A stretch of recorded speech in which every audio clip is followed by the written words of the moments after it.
오늘 사도행전 2장 32절에서 42절 말씀 가지고 부활의 증인, 그들은 어떤 삶을 살았는가, 성령을 선물로 받은 교회와 무리들이란 제목의 하나님 말씀을 함께 나누도록 하겠습니다.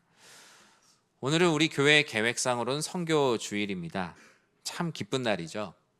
우리 선교 주일이란 이름도 기쁘지만 이 선교 주일이 있게 한 성령 강림 주일이 있기에 우리는 더욱더 기뻐할 수 있습니다. 선교는 인간의 계획이나 훈련된 전략으로 이루어지는 것은 아니며 위로부터 부어지는 성령의 강림, 그 임재로부터 선교와 교회는 시작되었기 때문입니다. 그런 의미에서 선교와 성령의 은혜는 불가분의 관계라고 할 수 있죠. 우리는 3월 사순절부터 40일의 부활의 예언의 시간, 그리고 사망 권세를 깨뜨리고 부활하신 주님께서 제자들을 찾아오시고 말씀하시고 나타내시며 오늘이 50일의 시간이 흐르는 오순절까지 그 부활의 후열의 시간을 달려왔습니다. 그 거룩한 부활의 놀라운 능력과 온기는 마가의 다락방에 모인 많은 사람들의 심령에 강력하게 임재하여 또 다른 무언가가 시작될 것이라는 기대를 갖게 하였죠. 그것은 바로 교회의 시작, 성령의 놀라운 행전이 이 사도행전을 통해 시작되었습니다. 우리는 사도행전을 사도들의 영웅적인 활약상이나 이야기로 읽기가 쉽지만 사도행전은 몇몇 사도들의 무용담을 나열한 말씀이 결코 아니죠. 사도행전은 사도들의 행전이기도 하지만 사도들을 통해 세워지는 교회의 행전이고 사도들과 교회들 그리고 무리들의 변화를 통해 일으켜주시는 성령의 행전이다라고 할 수 있습니다. 그래서 우리가 교회의 태동, 성장 그리고 교회의 본질을 이해함에 있어서 이 가장 중요한 역사적 성경 말씀이 바로 사도행전이라고 우린 잘 알고 있죠. 오늘 본문은 죄와 두려움에 빠져 있었던 평범한 무리들, 예수 부활이 아무런 상관이 없었다라고 생각했던 많은 사람들이 어떻게 교회가 되었는지를 보여주는 말씀입니다. 말씀의 제목처럼 성령을 선물로 받은 사람들, 또 성령이 주시는 선물을 받은 사람들의 모임. 이들을 대표하여 수많은 사람들 앞에서 부활의 증인이라고 세상 앞에 자신들을 드러내는 사람들을 14절에선 다음과 같이 말씀하고 있습니다. 우리 함께 읽겠습니다. 베드로가 11 사도와 함께 서서 소리를 높여 이르되 유대인들과 예루살렘에 사는 모든 사람들아, 이 일을 너희로 알게 할 것이니 내 말에 귀를 기울이라. 아멘. 베드로와 11 사도들이 수천의 사람들 앞에 섰습니다. 그들은 소리를 높여 이야기했죠. 유대인들뿐만 아니라 우리와 함께 어깨를 맞대고 있는 예루살렘에 있는 모든 사람들아, 내가 너희들에게 특별한 일을 알게 할 것이니 내 말에 귀를 기울이라. 이 말씀은 오순절 베드로 설교로 잘 알려져 있는 말씀의 시작입니다. 많은 사람들은 성령의 충만함을 받은 마가의 다락방의 그 사람들에 대해서 많은 오해를 갖고 있었습니다. 성령이 충만한 그들을 보며 많은 사람들은 조롱하기도 하였고, 또 특별히 어떤 사람들은 새로 나온 술을 마시고 잔뜩 취한 사람들이라고도 이야기했습니다. 근데 그것은 비단 그때만은 아니었던 것 같아요. 오늘날의 시대에도 우리가 신앙생활을 하는 모습을 보며 어떤 사람들은 하나님을 예배하는 모습을 조롱하기도 합니다. 차라리 그 시간에 집에서 쉬는 게 나을 텐데, 아니면 경제적인 일, 생산 활동을 통해서 자신의 가치를 더욱더 늘려가면 될 텐데 왜 그곳에 가 있냐고 많은 사람들은 조롱을 하기도 합니다. 그리고 저 교회에 아주 잔뜩 미쳤다라고 말하는 이야기들도 여러분들은 들어보신 적이 있을 겁니다. 그리고 사실 들어보셔야 되는 말이기도 하죠.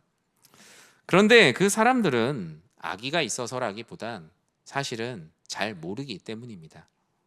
예수님도 말씀하셨죠. 주여, 저들은 저들의 죄를 알지 못한다고요. 부활의 증인이 어떤 가치가 있는지, 성령의 선물 그리고 성령을 선물로 받은 경험이 그들에게는 없기 때문에 어쩌면 지극히 당연한 반응일 수 있습니다.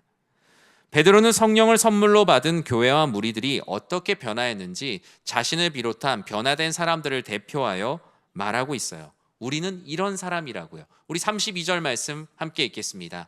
이 예수를 하나님이 살리신지라 우리가 다 이 일의 증인이로다. 아멘. 성령을 선물로 받은 교회와 무리들, 그들은 자신들이 이전에는 부활과 상관없는 사람들, 심지어 구경꾼이었지만 이제는 부활의 증인이 되었다라고 자신들의 존재론적 변화를 사람들에게 선포하고 있습니다. 베드로는 말했어요. 여기 계신 여러분들은 예수가 죽었다고 생각하고 있지 않습니까? 그렇지 않습니다. 하나님께서 여러분이 죽였다고 생각한 그 예수를 다시 살려내셨습니다. 그리고 여러분 앞에 있는 저희들은 바로 그 부활의 증인들로 여러분 앞에 서 있습니다. 그리고 여러분 확실히 아셔야 되는 게 있습니다 라면서 36절에 이와 같은 말씀을 했어요. 같이 읽겠습니다. 그런즉 이스라엘 온 집은 확실히 알지니 너희가 십자가에 못 박은 이 예수를 하나님이 주와 그리스도가 되게 하셨느니라 하니라. 아멘. 당시에 소식이 전해지는데 얼마나 많은 시간이 걸렸겠습니까? 만약에 예수님이 부활을 하셨다면 지금 같으면 속보, 상보, 일보, 이보 막 이렇게 뜰 거예요 아마. 그러나 당시에는 소문이 그런 식으로 나는 것이 아니었죠. 어떤 특정한 공공기관을 통해서 선포될 때 그 소문의 공신력이 뒷받침되었습니다. 그러다 보니 예수님께서 부활을 하셔도 오히려 로마의 정부들과 많은 부패한 유대 종교 지도자들은 공적인 성명을 내거나 뒤로 소문을 내어 예수님의 시신을 제자들이 가져갔다. 그 모든 것은 해프닝이라는 소문을 동시에 퍼뜨리기 시작했어요. 예수님이 부활하시고 승천하신 후에도 그 모든 것들은 그냥 하나의 사람들의 이야기였다라고, 심지어 예수님이 이 땅에 오신 그 모든 시간도 하나의 환상에 불과했다라고 여겼던 가연설도 그 사이에 많은 소문으로 있었습니다. 그러다 보니 예수를 십자가에 못 박으라고 했던 많은 사람들 중에 진짜로 그 예수의 모습이 육신의 모습으로 죽고 끝난 것으로 알고 있는 사람들도 아주 많이 있었어요. 베드로는 그들에게 선포하였습니다. 여러분이 예전에 십자가에 못 박으라고 죽으라고 했던 그 예수를 하나님께서 다시 살리셨다는 것을 여러분 알고 있습니까? 그리고 하나님께서 다시 살리셨을 뿐만 아니라 그 예수를 주와 그리스도가 되게 하셨다는 것. 우린 이 말씀을 들을 때 그냥 주와 그리스도가 되게 하셨구나 이렇게 듣겠지만 그들에게 이 주라는 단어, 이 구주라는 단어, 이 소테르는 사람 앞에 함부로 붙일 수 있는 단어가 아니거든요. 당시의 로마의 황제들이나 소위 신적 위치를 가지고 있는 사람들에게 이 소테르라는 단어를 붙였어요. 우리 잘 알고 있는 우리 초대교회의 어떤 문양인 그 물고기 표시 있죠? 익투스라고 얘기하는 물고기. 마지막 익투스의 그 스가 소테르, 구주라는 뜻의 그 단어입니다. 그런데 자신들이 죽인 예수가 구주일 뿐만 아니라 그리스도, 구약의 유대인들이 그토록 기다렸던 영혼을 구원할 메시아라는 말은 우리가 죽였던 그 예수가 바로 우리의 주인이고 그리스도라고? 이거는 반가운 소식이기도 하지만 그들에겐 큰일 날 소식이기도 했던 거예요. 왜냐? 구주이시고 메시아이신 그분을 우리가 죽였고 그 죽인 그 예수가 지금 다시 살아났다는 것. 그것은 다행이기도 하지만 그들에게는 너무나 마음이 힘들게 하는 죄책의 문제가 따라오는 일이었죠. 베드로는 이전에도 예수님을 이렇게 고백을 한 적이 있죠. 사람들이 예수님을 선지자라고도 말하고 좋은 선생님이라고도 말하고 세례 요한이라고도 말할 때 베드로는 그때 하나님이 주신 놀라운 비밀로 마태복음 16장 16절에서 우리가 잘 아는 이 말씀을 고백했죠. 우리 같이 읽어볼까요? 시몬 베드로가 대답하여 이르되 주는 그리스도시요 살아계신 하나님의 아들이시니이다. 아멘. 베드로는 부활하신 예수님을 만나고 그의 존재와 신분이 완전히 변했습니다. 예수님과 상관없던 베드로가 예수님의 제자가 되었고 십자가를 두려워하여 떠났던 그가 부활하신 예수님께서 갈릴리까지 찾아오셔서 내가 나를 사랑하느냐고 물으셨어요. 이전에 여종들이 물어볼 때에도, 가야바의 뜰에서 여종이 물어볼 때에도 나는 주님과 상관없다라고 손살에 쳤던 베드로는 이제 수만의 사람들 앞에서 우리가 이 일의 증인이다라고 말해요. 10년, 20년, 30년이 지난 것도 아니고 불과 몇십 일이 지나지 않은 상황 가운데 베드로는 완전히 다른 사람이 되어 있었어요. 이 모든 과정 가운데 베드로는 성령께서 주시는 놀라운 선물을 받았고 성령의 충만한 은혜를 경험한 새로운 사람이 되었던 것이죠. 사랑하는 성도 여러분, 교회란 바로 그런 사람들의 모임입니다. 그리고 그렇게 되고자 하는 그 놀라운 은혜와 비밀을 사모하는 이들의 모임이에요. 우리는 이 세상의 수많은 사람들 앞에 우리 연희교회 교인이라는 종교적 모습으로 서 있는 사람들이 아니라 부활의 증인, 그리스도 예수께서 우리를 위해 십자가에 죽으시고 살아나셨다라는 그 일의 증인으로 서는 모두가 되시길 주님의 이름으로 간절히 축원합니다. 우리는 예수 부활의 구경꾼이요 박해자가 아니라 성령을 선물로 받아 변화된 부활의 증인으로 살아내야겠죠. 선교란 그런 겁니다. 교회에서 어떤 전략을 세우고 어떤 일을 하는 것, 그런 모든 것들은 뒤에 따라오는 현상입니다. 본질은 내가 부활의 증인이 되는 것이 선교주일의 가장 중요한 것입니다. 내가 부활의 증인이요, 과연 그 증인으로 증언하는 삶을 살아가고 있는가로부터 모든 선교의 전략과 사역들은 시작됩니다. 선교의 시작인 부활의 증인이 되었다는 존재론적 변화를 우리의 삶에, 우리의 직장에, 우리의 가정에, 우리의 친구들, 형제들에게 드러내는 것이 곧 선교입니다. 내 삶에 성령이 임하였다라는 것은 무엇입니까? 이전에는 내가 내 삶의 통치자고 내가 나에게 물어보는 삶을 살았지만 이제는 성령 하나님이 나의 인도자이시기에 성령께 여쭙고 그분의 인도하심대로 순종하겠다라는 것이 바로 선교적 삶이요 성도의 삶입니다. 여러분이 십자가에 못 박은 예수를 하나님께서 주와 그리스도가 되게 하셨다라는 이 베드로의 선언은 많은 그 주변에 있는 사람들을 술렁이게 만들었죠. 그 술렁임 속에 있는 한 사람들의 이야기를 37절에선 이렇게 기록하고 있어요. 같이 읽어보겠습니다. 그들이 이 말을 듣고 마음에 찔려 베드로와 다른 사도들에게 물어 이르되 형제들아 우리가 어찌할꼬 하거늘. 아멘. 성령을 선물로 받아 부활의 증인들의 담대한 선포 앞에 그들의 간담은 높게 됩니다.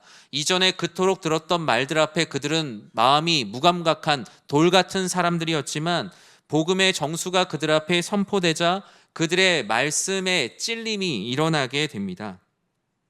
무감각했던 무리들이 말씀의 찔림을 받자, 즉 참된 부활의 증인들이 참된 증언을 하게 되자 그 찔림의 반응이 연쇄적으로 줄을 지어 일어납니다.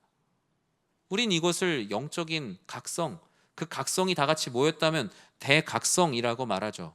어떤 지역에, 어떤 교회, 어떤 곳에 부흥이 일어났다라고 말하는 것은 10명 있었는데 100명 됐다 이게 아니고 그들의 마음 가운데 말씀을 통해 찔림이 일어나고 그 찔림에 반응하는 사람들이 보이기 시작했다는 것을 성경은 언제나 부흥이라고 말합니다.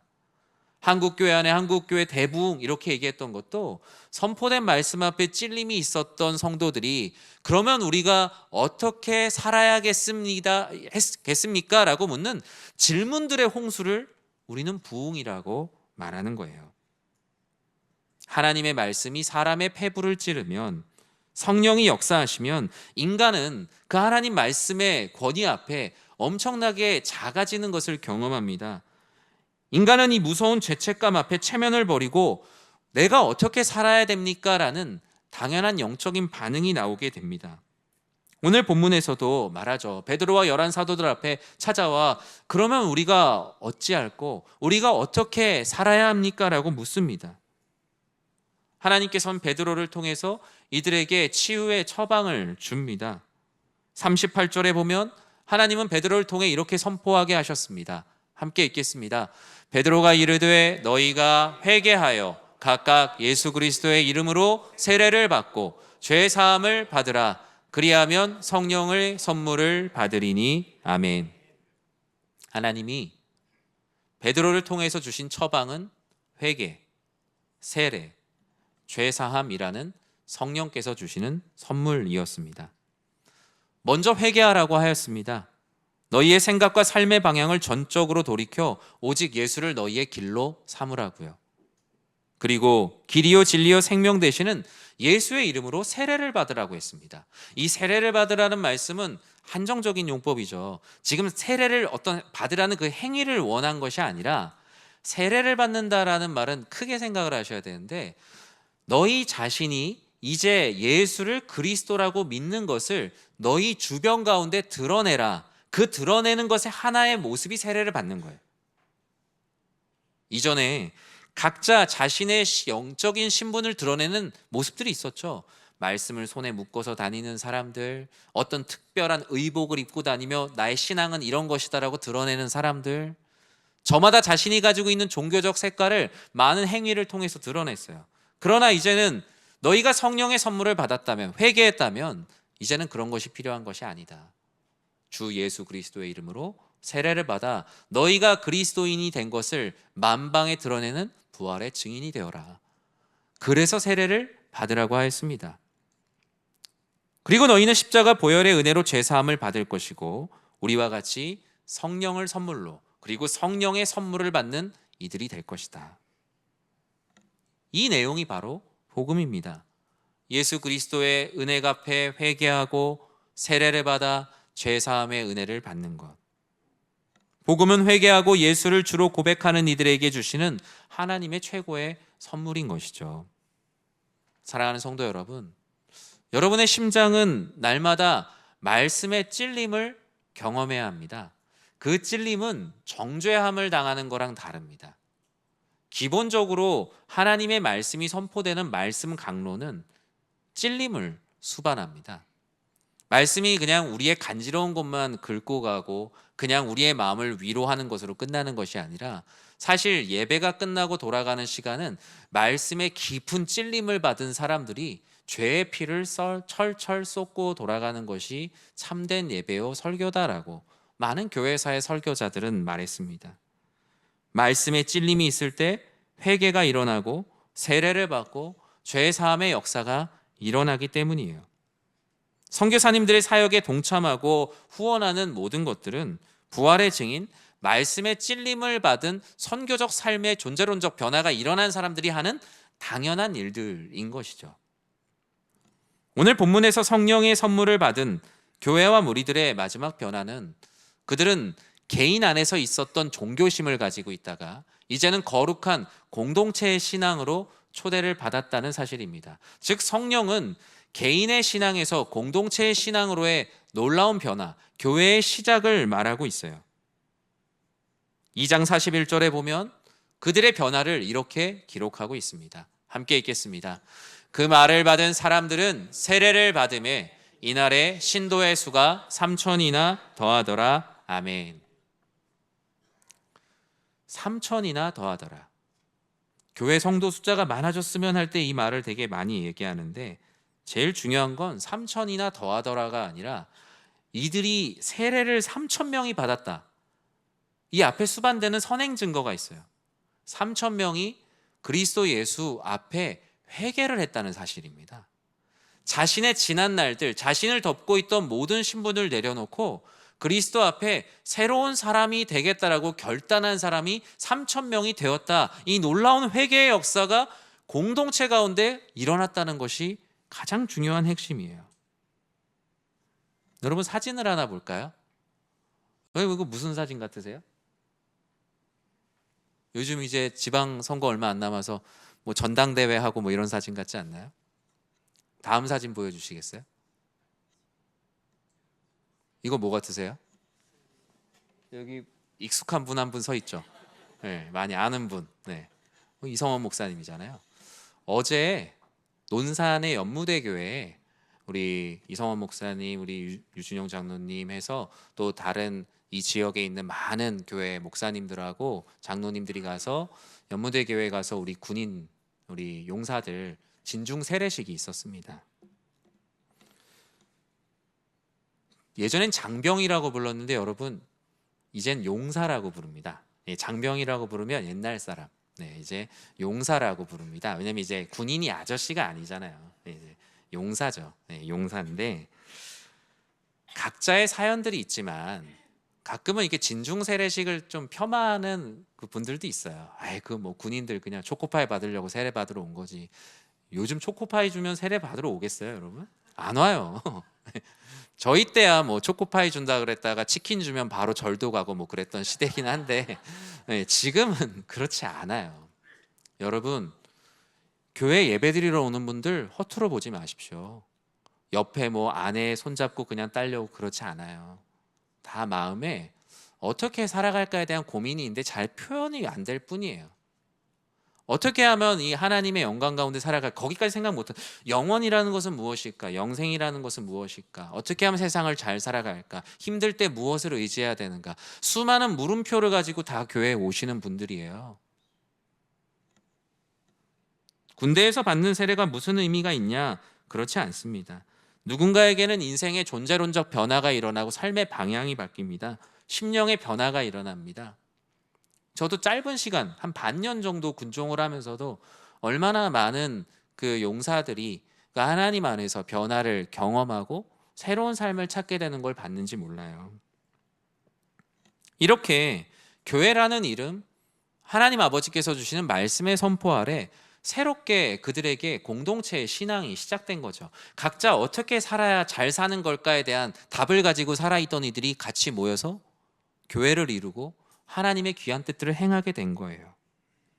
42절에 보면 이 공동체 안에 건물도 없고 회장도 없고 부회장도 없고 조직도 없었던 그들에게 교회란 이름을 주시고 교회는 바로 이런 일들을 행하였다라고 기록을 하고 있어요. 42절 말씀 같이 읽어보겠습니다. 그들이 사도의 가르침을 받아 서로 교제하고 떡을 떼며 오로지 기도하기를 힘쓰니라. 아멘. 그들의 모습 속에서 교회란 무엇인지 교회의 본질을 볼 수 있는데 첫 번째로는 사도의 가르침이 그들에게 있었다는 사실입니다. 신학적으로 교회는 세 가지가 있어야 된다고 말해요. 그걸 교회의 표지라고 합니다. 첫 번째로 말씀, 두 번째로 성례, 세 번째로 권징. 권징이 있어야 교회라고 많은 교회사의 학자들은 말했습니다. 교회는 사도들의 가르침, 하나님의 말씀, 그리고 그 말씀을 가지고 서로 끊임없이 나누는 귀한 일들이 있어야 합니다.